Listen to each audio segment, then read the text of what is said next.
Hello everyone. तो इस video में हम जानेंगे रिपीटर क्या होता है और रिपीटर का यूज़ हम कैसे कर सकते हैं ये भी देखेंगे। तो सबसे पहले हम जानेंगे रिपीटर होता क्या है। तो चलिए हम देखते हैं रिपीटर होता क्या है। It is control ASP.NET which is used to display in customized format data such as tables, admit card, ID card, identity। इसका यूज़ हम ID कार्ड बनाने के लिए कर सकते हैं, एडमिट कार्ड बनाने के लिए कर सकते हैं, ठीक है, फॉर्म बनाने के लिए कर सकते हैं। मल्टीपल टाइप से इसका यूज हम कर सकते हैं रिपीटर का।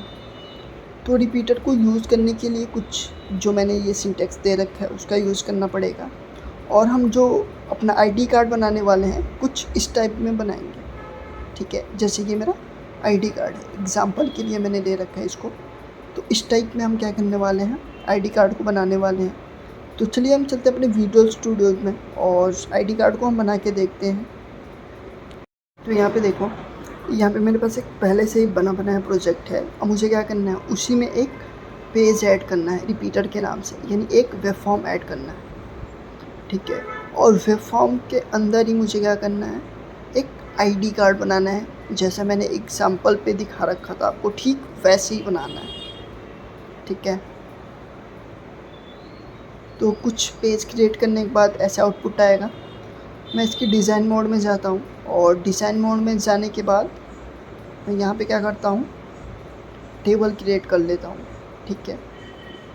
टेबल क्रिएट करने से पहले मैं आपको दिखा देता हूँ, एक मेरे पास टेबल है स्टूडेंट रिकॉर्ड के नाम से, जिसमें एक ही रिकॉर्ड है और मैंने क्या कर रखा है, इसमें कुछ डाटा इंसर्ट करवा रखा है और एक इमेज भी इंसर्ट करवा रखा है, और उस इमेज को एक फ़ोल्डर के अंदर रखा है, इमेजेस फ़ोल्डर के नाम के, ठीक है। ये मेरा इमेज हो गया, जिसका यूज़ मैं अपने आईडी कार्ड पे करूँगा। आईडी कार्ड पे आपने देखा था इमेज भी शो हो रहा था, जो मैंने एग्जाम्पल के तौर पे आपको दिखाया था,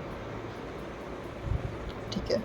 तो यहाँ पे देखो, आपको सबसे टॉप में एक टेबल का ऑप्शन आएगा, जिसमें कुछ रो और कुछ कॉलम क्रिएट करने को मिलेगा, जिसको आपको क्रिएट कर लेना है, ठीक है। इसको मैं क्या करता हूँ, एकदम ज़ीरो कर देता हूँ, नहीं तो जो मेरा बॉर्डर है वो दिखेगा हमारे आईडी कार्ड के अंदर, जिसकी वजह से मैंने क्या करा, इसको एकदम ज़ीरो कर दिया, ठीक है।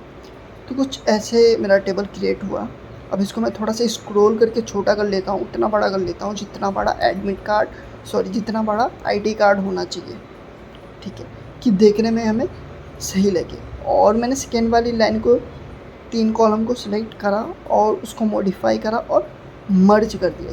क्योंकि आपने देखा था यहाँ पे क्या लिखा था, लोगो लिखा हुआ था हमारे आईडी कार्ड के अंदर।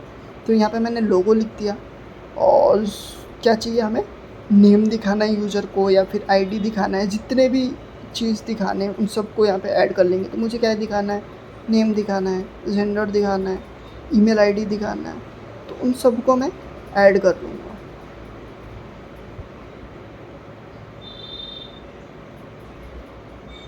और इसका थोड़ा सा मैं साइज़ भी इंक्रीज कर लेता हूँ और एक रो भी क्रिएट कर लेता हूँ, ठीक है, कि देखने में थोड़ा सही लगे। स्पेस रहेगा तो आपको भी देखने में सही लगेगा।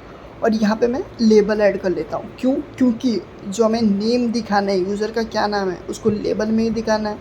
तो यहाँ पे मैं नेम ऐड कर लेता हूँ, लेबल ऐड कर लेता हूँ, जिसके अकॉर्डिंग मुझे अगर नेम दिखाना है तो उसके लिए अलग लेबल ऐड करूँगा, जेंडर दिखाना है तो उसके लिए अलग लेबल यूज करूँगा। मतलब जितना भी आपको चीज़ें दिखाना है उन सब के लिए अलग अलग लेबल का यूज़ करना पड़ेगा, ठीक है। तो देखो, उसके अकॉर्डिंग नाम भी ले रहा हूँ मैं। अगर नेम दिखाना है तो LBL नेम, जेंडर दिखाना है तो LBL जेंडर, ईमेल दिखाना है तो LBL ईमेल, क्योंकि हमें ये समझ में आए कि भाई हमने इस पर्पस के लिए इस लेबल को रख रखा है। और यहाँ पे इसको मैं क्या करता हूँ, इसको मॉडिफाई कर देता हूँ, यानी मर्ज कर देता हूँ। मर्ज करने से क्या होगा, तीनों कॉलम एक ही के अंदर आ जाएगा। और यहाँ पे एक आपको कंट्रोल मिलता है इमेज के नाम से। यहाँ पे आप क्लिक करोगे, डबल क्लिक करोगे इमेज पे, तो यहाँ पे आपको लग के आ जाएगा। मैं थोड़ा सा इसको बड़ा कर लेता हूँ। आप इसका हाइट विड्थ इसके सोर्स में भी जाके सेट कर सकते हो, ठीक है। तो मैं इसके प्रॉपर्टी में जाता हूँ अपने टेबल के, और प्रॉपर्टी में जाने के बाद स्टाइल में जाने के बाद यहाँ पे एक आपको ऑप्शन आएगा किसका, इसको आपको सेंटर कर लेना है। सेंटर करने के बाद ये देखो जो आपका इमेज होगा वो एकदम सेंटर टैग के अंदर आ जाएगा। पहले क्या होता था, लेफ़्ट साइड में आपका इमेज एकदम चिपक जाता था, ठीक है, तो वो देखने में सही नहीं लग रहा था। और इसका जो बैकग्राउंड है, मैं अपने टेबल्स का बैकग्राउंड चेंज कर लेता हूँ, ठीक है। तो यहाँ पे बैकग्राउंड का ऑप्शन आएगा, आप स्टाइल के अंदर जाओगे तो यहाँ से कलर चूज़ करने को आएगा, कोई भी कलर आप चूज़ कर सकते हो। यहाँ पे फ़ॉन्ट कलर भी चूज़ आप कर सकते हो, तो मैं फ़ॉन्ट कलर वाइट कर दूँ और यहाँ से मैं क्या करता हूँ, इसके हाइट विड्थ को सेट कर लेता हूँ। जो मेरा टेक्स्ट है, ठीक है, उसके हाइट विड्थ को सेट कर लेता हूँ अपने फ़ॉन्ट के, ठीक है। तो यहाँ पे मैंने हाइट विड्थ को सेट करा। अब जो मैंने लोगो लिख रखा है उसके कलर को चेंज कर देता हूँ, उसके हाइट को थोड़ा सा इंक्रीज कर देता हूँ, हाइट को इसलिए उसके साइज़ को इसलिए इंक्रीज़ कर रहा हूँ क्योंकि देखने में थोड़ा सही लगे। और उसका फ़ॉन्ट भी चेंज कर लेता हूँ, किस टाइप में चाहिए उसके अकॉर्डिंग मैं कर लेता हूँ। और इसको मैं सेंटर टैग के अंदर कर लेता हूँ मैं,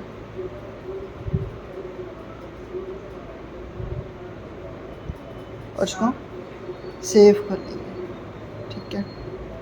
सेव करने के बाद अब अपने को क्या करना है, देखो हमारा आईडी कार्ड जो है कंप्लीट तैयार हो गया। अब इसको सिलेक्ट कर लेना अपने आईडी कार्ड को और इसके सोर्स में जाना है, अपने क्वेरी को कंट्रोल एक्स करना है। कंट्रोल एक्स करने के बाद यहाँ पे जाना है टूल्स में, आपको रिपीटर का ऑप्शन आएगा, एक कंट्रोल मिलेगा रिपीटर के नाम से, यहाँ पे इंटर प्रेस करना है और यहाँ पे एक ऑप्शन आएगा आइटम टेम्पलेट के नाम से, उसको सिलेक्ट करना है। एक और टैग लगाना है आइटम टेम्पलेट, और आइटम टेम्पलेट के अंदर जो क्वेरी आपने कंट्रोल एक्स करा था उसको कंट्रोल वी कर देना है। वी करने के बाद कुछ ऐसे दिखेगा आपको आउटपुट, तो इसको हम क्या करेंगे, सेव कर लेंगे, ठीक है। और सेव करने के बाद अगर आपने अपने टेबल में इमेज को नहीं इंसर्ट करा है तो मैंने एक वीडियोज़ बना रखा है कि फ़ोटो को कैसे अपलोड कर सकते हैं अपने टेबल्स के अंदर, ठीक है, तो वो आप वीडियोज़ आप देख सकते हो। तो यहाँ पे देखो मैंने क्या करा, पहले से जो एक फॉर्म क्रिएट कर रखा है उसके CS वाले पेज पे गया और यहाँ पे कनेक्शन स्ट्रिंग का यूज़ कर रखा था और नेम स्पेस का यूज़ कर रखा था। नेम स्पेस को कॉपी करा और जो मेरा रिपीटर वाला पेज है उसके CS वाले पेज के अंदर गया, मैंने नेम स्पेस को ऐड करा और कनेक्शन स्ट्रिंग को भी ऐड कर दिया।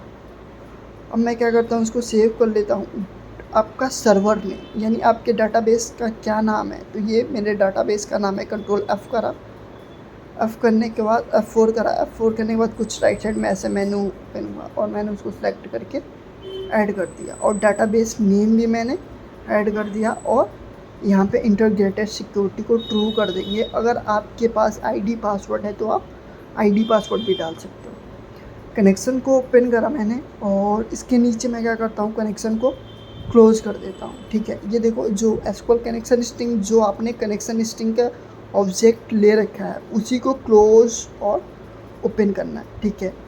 अगर आपने SQL कनेक्शन CON के जगह पे कुछ और लिख रखा है तो यहाँ पे जो मैंने CON डॉट ओपन करा है तो CON के जगह पे जो आपने SQL कनेक्शन का ऑब्जेक्ट ले रखा है वही लिखना है, ठीक है। तो यहाँ पे मैंने क्या लिखा, SQL कनेक्ट कॉन ओपन के अंदर आया और SQL command CMD equal to new SQL command. और जैसे कि मैंने आपको बताया था, अगर हमें डाटा को बाइंड करना होता है तो हम SQL डाटा रीडर का यूज़ करते हैं। तो यहाँ पे मैंने SQL डाटा रीडर का यूज़ करा और इसमें बोला देखो भाई, अगर हमारे रीडर में SQL डाटा रीडर के अंदर रो हैं, कॉलम है, तो उसको क्या करो, हमारे रिपीटर के अंदर बाइंड कर दो। अब रिपीटर क्या है, रिपीटर वो है जो हमने कंट्रोल ऐड कर रखा था डाटा बाइंड के लिए, यानी जिसके अंदर हमने अपने टेबल को ऐड करा था, ठीक है, वो रिपीटर है। और इल्स कंडीशन में हम देंगे कि देखो भाई, अगर हमारे टेबल के अंदर रो नहीं आता है तो इसको ब्लैंक ही रहने दो, यानी अगर हमारे टेबल में रिकॉर्ड नहीं है तो इसको ब्लैंक ही रहने दो। अभी यहाँ पे जितने भी कॉलम हैं उन सबको मैं ऐड कर लेता हूँ, ठीक है। जितने भी मतलब डाटा हमें शो करवाना है, कहाँ पे, अपने आईडी कार्ड के अंदर। तो यहाँ पे मैंने नेम लिया, जेंडर लिया, ईमेल लिया और इमेज पाथ लिया। अगर आपको इमेज शो करवाना है तो यहाँ पे देखो जिस फ़ोल्डर में आपने इमेज को इंसर्ट करा है उस फोल्डर का यहाँ पे लोकेशन भी चाहिए। तो यहाँ पे मैंने क्या करा, टिंड लगाया, स्लैश लगाया, इमेज के नाम से मेरा फ़ोटोज़ था तो मैंने इमेज कर दिया। ठीक है, लेकिन यहाँ पे प्लस नहीं होगा, ये हमारा क्या होगा, सिंगल कोटेशन के अंदर आएगा जो हमने टिंड का सिंबल लगा रखा है। तो यहाँ पे मैंने क्या करा, सिंगल कोटेशन के अंदर इमेज को ले लिया। ठीक है, अब मैं क्या करता हूँ, इसको कॉपी कर लेता हूँ, नहीं लेकिन यहाँ पे क्या करना है, प्लस करना है और जो आपका कॉलम नेम है इमेज पाथ उसको भी देना है। ठीक है, अगेन देना है, इसको कॉपी करना है और कॉपी करने के बाद जो आपने एसक्यूएल कमांड से हम equal to new SQL command के अंदर डबल कोटेशन रखा था उसके अंदर कंट्रोल वी कर देना। ठीक है, वी करने के बाद कुछ ऐसा आउटपुट आएगा। ठीक है, और इसको हम सेव करेंगे और सेव करके इसको एग्जीक्यूट करके देखो सबसे पहले पाथ क्या बनता है। तो पाथ देखो कुछ ऐसे ही बनेगा, ये बता रहा है कि भाई देखो इमेज नाम का एक फ़ोल्डर है उसके अंदर क्या है, इमेज है। ठीक है, और इतना करने के बाद यहाँ पे हम आएंगे अपने ACS वाले पेज पे, सॉरी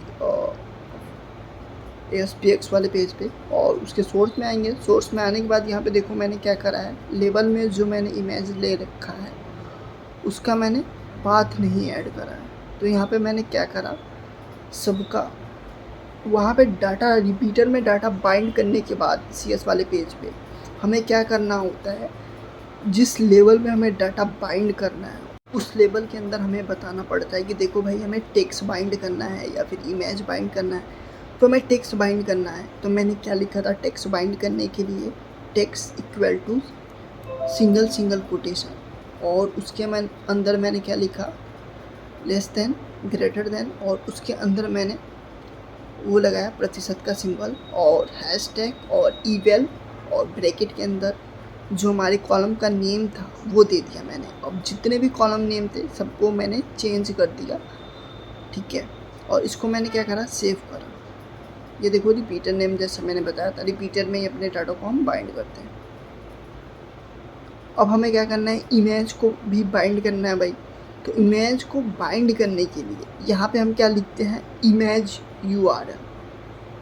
जैसे मैंने लेबल में बाइंड करना था तो लेबल में टेक्स्ट को बाइंड करना था तो यहाँ पे हमने टेक्स्ट लिखा, और हमें इमेज में इमेज को बाइंड करना है तो यहाँ पे इमेज इक्वल टू, ठीक वैसे ही जैसे हमने नेम को बाइंड कर रखा है, जेंडर को बाइंड कर रखा है, ईमेल को बाइंड कर रखा है, ठीक वैसे ही हम इमेज को भी बाइंड करेंगे, लेकिन केवल हम उसका जो सिंटेक्स है उसको इमेज URL कर लेंगे टेक्स्ट के जगह पे। ठीक है, और इसको हम रन करके देखेंगे क्या हमारा जो सिंटेक्स है, जो हमारा ID कार्ड है वो अच्छे से शो हो रहा है कि नहीं शो हो रहा है। तो कुछ ऐसे आपको दिखेगा आपका जो ID कार्ड है वो। ठीक है, देखो एकदम सही दिख रहा है लेकिन बस इमेज नहीं शो हो रहा है। तो चलिए देखते हैं इमेज क्यों नहीं शो हो रहा है।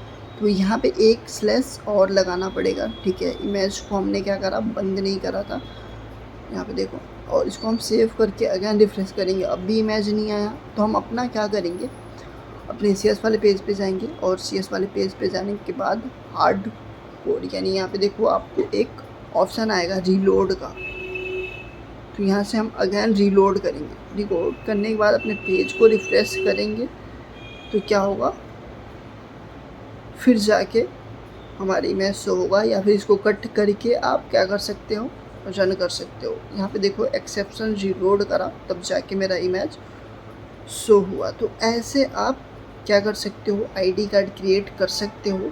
ठीक है, और यहाँ पे मैं क्या करता हूँ, एक और रिकॉर्ड इंसर्ट कर देता हूँ। तो देखना जो हमारा ID कार्ड होगा वो जितने भी रिकॉर्ड होंगे सबका रिकॉर्ड चिपका हुआ आएगा, सबका ID कार्ड यानी चिपका हुआ आएगा। ये देखना क्यों, क्योंकि हम जो ID कार्ड होता है वो यूज़र के अकॉर्डिंग दिखाते हैं। जैसे लाइक किसी स्टूडेंट ने क्या करा, यूनिवर्सिटी में एडमिशन लिया, तो यूनिवर्सिटी में ID कार्ड तो सबका सेम ही जनरेट होता होगा, लेकिन केवल वो यूज़र के अकॉर्डिंग बना दिया जाता होगा कि जैसे अगर ये यूज़र लॉगिन करता है इस ID से तो इसको इसका ID कार्ड दिखाना। ठीक है, दूसरा यूज़र लॉगिन करता है इस ID से तो उसको उसका ID कार्ड दिखाना। तो ठीक ऐसे ही हम वेयर कंडीशन लगा के सबका ID कार्ड शो करवा सकते हैं। ठीक है। तो मैं तो बस ये मेरी लास्ट वीडियोज़ है बेसिक की। अब हम देखेंगे एडवांस से पहले हम क्या करेंगे, जो भी काम हमने बेसिक में करा है उसको एक प्रोजेक्ट पे यूज करेंगे, यानी एक प्रोजेक्ट क्रिएट करेंगे स्टूडेंट मैनेजमेंट सिस्टम के नाम से, ठीक है। और फिर हम क्या करेंगे, एडवांस में हम देखेंगे प्रोसीजर कैसे लिखते हैं, और प्रोसीजर होता क्या है, फंक्शन क्या होता है, ट्रिगर क्या होता है, सारी वीडियोज़ हम देखेंगे, ठीक है। और उसके बाद से अगेन हम अपने C# में करके देखेंगे कि जो हमारा प्रोसीजर है उसका यूज हम कैसे कर सकते हैं, ठीक है। और इसको मैंने क्या करा, एग्जीक्यूट करा, फिर भी ये एरर दे रहा है। क्यों एरर दे रहा है, क्योंकि ये बता रहा है भाई जो देखो जो तुमने आईडी ले रखा है ना, वो क्या है, आइडेंटिटी है, यानी वो ऑटो जनरेट होगी। तो तुमने आईडी में डाटा क्यों फिल करा, ये बता रहा है। तो अब हमें क्या करना है, आईडी को हटा देना है यहाँ से, और जो हमने आईडी यहाँ पे दे रखा है उसको भी हटा देना। अब जैसे मैं डाटा को इंसर्ट करूँगा, 1 रो अफेक्टेड, यानी एक रिकॉर्ड क्या हुआ, इंसर्ट हो गया। तो कुछ ऐसे देखो, ऐसे देखने को मिलेगा। मैंने क्या करा अभी फ़िलहाल मैंने डाटाबेस से डाटा इंसर्ट करवा दिया, जिसकी वजह से मैंने इमेज को इंसर्ट नहीं करवाया, ठीक है।